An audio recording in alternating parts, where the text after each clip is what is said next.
Hello po! Welcome sa ating Empowering OFW program na hatid sa inyo ng UCKG Health Center dito po sa Hong Kong. Yung health center natin ay worldwide. So, ibig sabihin, kung yung nag-share ng mga stories ng mga OFWs dito sa Hong Kong, makaka-relate rin po yung mga iba't iba na kababayan natin saan mang panig ng mundo na merong OFWs. Alam natin, hindi biro. That's why sana po ma-inspire kayo nitong testimony ito, real life stories. And today, kasama ko po si, ano po pangalan ninyo? Sorry? Jenna Rose Salmans po. Jenna Rose. Yes. Okay, Ma'am Jenna Rose, tagasan po kayo sa Philippines? Eastern Summer po. Eastern Summer. And gano'n na rin po kayo katagal na OFW?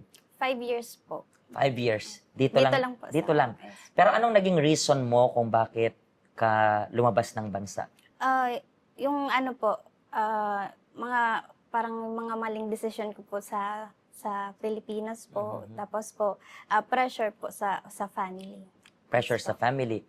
So, yan yung naging reason mo. Pag sinabi kong pressure sa family, ito yung parents mo, di ba? Yes po. As of now, wala ka pang anak. Meron na po. Meron na. So, ilan yung anak mo? 2 po. Dalawa. Nung nag-abroad ka, may anak ka na o wala pa? Meron na po. Meron na. Opo. Ilang taon pa lang sila that time? 4 years old po. That time, yung Yes. umalis ka. And kanino sila naiwan? Sa parents ko po. Sa parents. So, naalala nyo pa yung eksena rin, yung time na iniwan mo sila to decide to work here in Hong Kong. Yes po. Umiiyak po yung anak ko po nung time. Pero hindi po pa kasi niya naiintindihan kung ba't ako aalis. Kaya po, sinabi ko lang na magtatrabaho lang ako. Tapos, yan po. So, okay, magtatrabaho ka and then afterwards, sinanap ka niya, ganon? Yes po. Pag tatawag po ako, yun po, sasabihin niya, kailan ka po uuwi, ganon. Yeah, yung tanong na yun, I believe, hindi lang yan tanong para sa'yo, Yes. but tanong rin to ng mga bata sa may mga magulang. Gaano kasakit yung tanong na ganyan, kailan ka uuwi? Kasi po, masakit po, syempre po. Kasi maliit pa po siya na tapos hindi mo masusubaybayan, lumaki yung anak mo. Tapos, nag-start na po siya ng lumalayo na po yung loob niya. Loob niya. Yes po. Parang mas naging malapit na po siya sa parents ko. At iyan ay hindi natin maiiwasan mangyari. Yes. Bakit? Kasi nga, nasa word pa lang mas malapit, lapit. So bakit malayo yung loob? Malayo rin yung distance. So, hindi na natin. Pero hindi ibig sabihin na, kasi may mga taong masyadong sentimental, and then, malayo na yung loob, bahala sila sa buhay. No, pero, okay, malayo yung loob, pero hindi ko hahayaan na mas lumayo pa.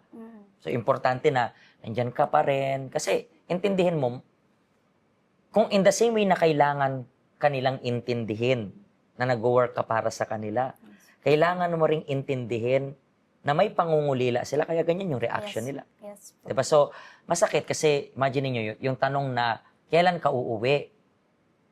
Yan yung tanong na hindi mo rin alam yung sagot.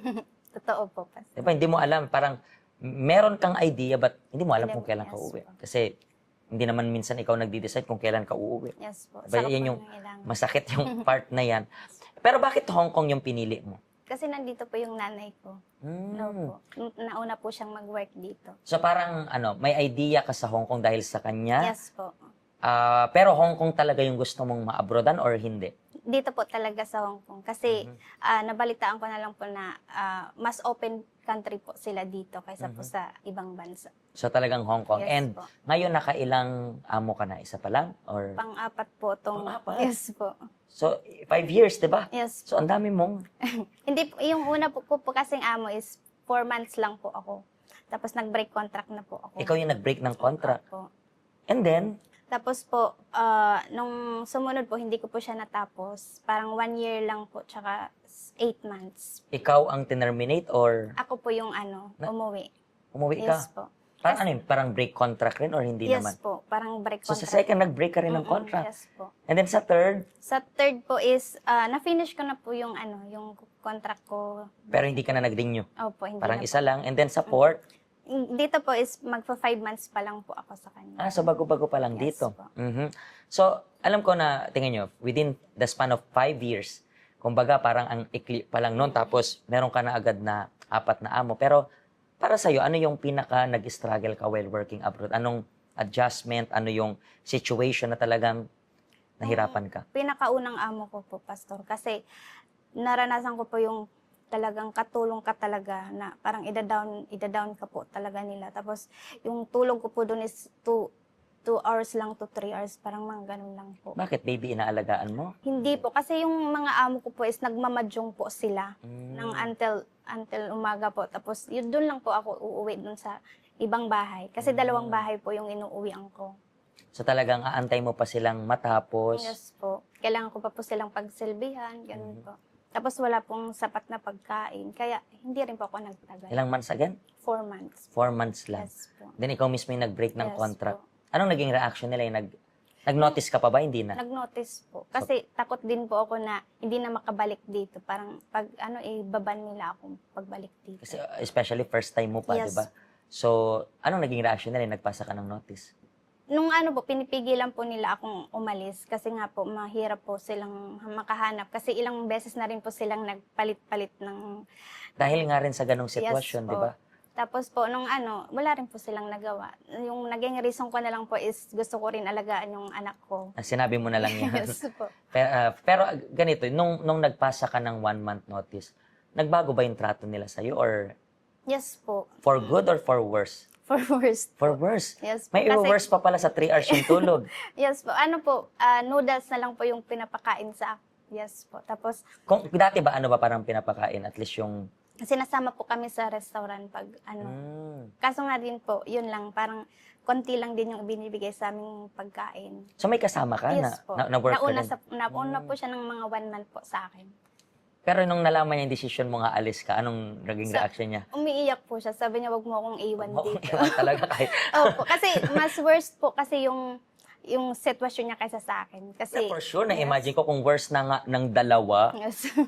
iwan Yes mo po. siya. Abay, kahit Kaya- ako rin, magmamakaawa ako sa'yo, wag mo kong iwan Yes talaga. po. And, so terrible talaga yung naranasan. Kasi, di ba, sa mga ibang mga kwento ng mga stories natin sa Empowering OFW, may mga stories na parang pamilya yung touring sa kanila. Pero sa case mo, hindi ganun, di Worst ba? po, opo. Worse pa. And yan yung parang, pero buti hindi ka na trauma na wag na lang ulit. Yun po yung unang nasa isip ko na parang ayoko nang mag-abroad, parang ganun. Kasi, So umuwi ka sa Pinas. opo. And gaano ka katagal na natenga? Ano lang po, months lang po. Kasi before po ako umalis Naghanap ng ka na home, rin? naghanap po ako. Tapos at the last day po, nakahanap ako ng amo. Yun po yung second ko po na naging amo po. Sa second naman, di ba, hindi mo rin natapos? Yes po. Ano naman yung naging Ako po problem? kasi yung naging problema po noon. Kasi nung 1 year po ako sa kanila, nag-decide po ako na, nagpaalam po ako na magbabakasyon ng Pinas. Tapos that time po is my boyfriend po, ganun po. Tapos nung bumalik po ako, nalaman ko po na buntis ako. Opo. Tapos after 4 months ko lang po sinabi sa amo ko kasi na parang natakot din ako na yun nga, i-terminate ako, ganun. So anong sinabi, yung sinabi mong nabuntis ka, anong sabi nila? Pinaantay lang ako ng amo ko ng another 4 months. Tapos nung ano na yun, kasi sabi niya, delikado daw ako. Kasi delikado ako mag-alaga ng bata. Kasi bata, maliit din po yung, tsaka autism po yung Okay, so inaalagaan ko. may inaalagaan ka tapos buntis ka. So kapag Kaya mahirap sabihin talaga. po ng amo ko, baka saktan ka nung So delikado. ayaw niya naman rin sanang i-ano ka, parang Opo. i-terminate ka. So Yung usapan po namin, sabi niya, after mong manganak ng ilang months, aantayin pa rin kita. Tapos ikaw pa rin yung kukunin ko. Kasi sobrang bait po nila. pero Nag-pandemic. okay. Opo. Pero Kaya hindi that time na nag-decide kang bumalik, di mo na rin sila makontak, ganun? Hanggang ngayon po, may contact pa rin po ako sa kanila. Yes. Pero bakit di ka na bumalik sa kanila? Nakahanap na po sila ng ibang Okay. Kasi pangit rin naman na, di ba, may mga iba rin kasi nasusulsulan pa yung dating amo, no? Hindi rin naman makatao yung ganong Yes po. action, di ba? And gano'n ka nakatagal dito sa help center? Magto 2 years po. Magto 2 years. Yes po.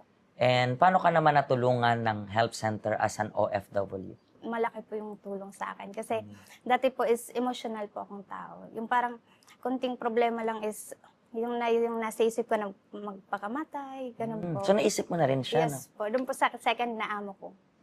And then paano mo sana binalak na magpakamatay? Tumalon po sa building, 7th floor po. 7th floor. Yes po. Talaga bang ma-attempt mo na siya that time? Tapos, Yes po, dumating po yung amo ko. Pero, Ano, pero hindi po Hindi niya nalaman. Opo. So, mabigat talaga, di ba? So, Yes po. itong pangalawang amo kasi buntis ka that time, di ba? Yes po. Yan din yung time na gusto mo pakamatay, buntis ka. Yes po. Kasi yung nakabuntis po sa akin is parang ayaw na po niyang Panagutan. panagutan. Yes po. Mhm. So, dahil diyan natuto kang wag maging emotional, Yes ano pa? po. Tapos yung financial po. Kasi sobrang bigay po ako ng ano ko. Tapos umuwi ako ng Pinas na walang ipon, walang natitira kahit para sa sarili ko. Pero hindi ka naman nakapasok sa utang-utang dito, di ba? Yun po. Pumasok rin. Yes po. Dahil po sa nanay ko rin po kasi nag-ano rin siya, nag-ano rin ng pabahay, ganun po. So, kaya importante rin talaga na i-organize yung finances, Yes po, di ba? Kapag totoo. organize yung finances, parang madali na lang. yes Pag, po. ang pinakamahirap lang namang step is to start. Yeah, Pag totoo nasimulan mo, meron ka ng, na-mold ka na doon, so kailangan mo na lang is i-maintain. po. Totoo Diba? po. Pero in the same way, kapag nasimulan mo rin mangutang, Wala nang tigil. wala na rin Walang tigil. tigil, So, yes. natutunan mong i-manage yung finances Yes po. mo. So, kayo rin po, kayo na nanonood sa amin, maybe nakarelate kayo sa situation niya. Imagine niyo po yun. Hindi minamahal ng amo, yung tulog 2 hours lang. And then, you need yung proper guidance. Masyado kayong emotional. Hindi ko kayo minamaliit. I'm just telling you na in the same way that she overcame yung ganitong situation, you can overcome as well.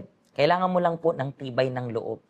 At yung help center natin ay bukas every day. Kung kailangan nyo po ng counseling, kung kailangan nyo po ng way kung paano i-direct yung finances mo, gumagawa rin po kami ng seminar for free. Wala kayong babayaran. Ang kailangan nyo lang, open yung heart ninyo, maging humble kayo na ma-recognize kasi ipo-point out natin yung mga mistakes ninyo. Kung wala pang nag-point out ng mistakes ninyo, lahat ng mga taong nakapaligid sa inyo, puro support lang sa inyo, support, abay may mali. May mali kasi lahat tayo, meron tayong mali. So dapat may mag-point out niyan sa atin. At yung help center, nandito para sa inyo. Thank you very much po sa pag-share ninyo ng story. And hopefully, kayo pong nanonood sa akin right now, may ma-realize kayo sa lahat ng, sabi natin, stories, sa mga lesson na natutunan nila, sana po ma-inspired kayo. Share nyo po yung link kung na-inspired kayo. Pagpalain po kayo ng Diyos.